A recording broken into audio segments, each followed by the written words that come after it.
prince Harry, la ligne rouge franchie, la réconciliation avec Charles III compromise. Depuis leur dernière rencontre à Clarence House autour d'une tasse de thé, la relation entre le prince Harry et le roi Charles III fait l'objet de toutes les attentions. Le 26 septembre, une source avait confié au magazine The Sun que cette première entrevue en 19 mois avait été gênante et ressemblait à une visite officielle très formelle.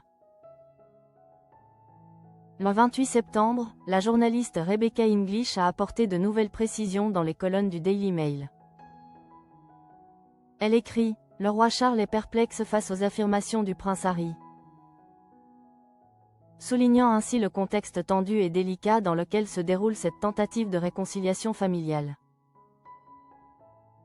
Lorsque le mari de Meghan Markle a finalement retrouvé son père, le roi Charles, pour un thé, beaucoup ont cru qu'il s'agissait d'un premier pas vers une réconciliation. C'était leur première rencontre en personne depuis que le monarque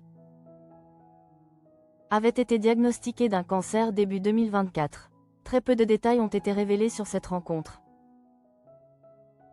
Cependant, des informations récentes suggèrent que Harry a trouvé l'échange très formel et aurait offert un cadeau à son père.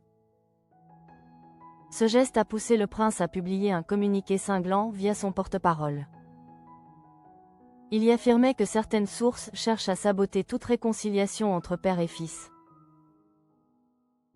Pour l'experte royale Jenny Bon, il aurait peut-être été préférable que Harry garde le silence sur cette rencontre. Même s'il estimait que sa description n'était pas correcte, elle considère que parler n'a pas forcément aidé. La journaliste a expliqué au Mirror, l'élément le plus important à retenir est qu'au cœur de tout ce bruit, il y a un père et un fils qui tentent de réparer leur relation.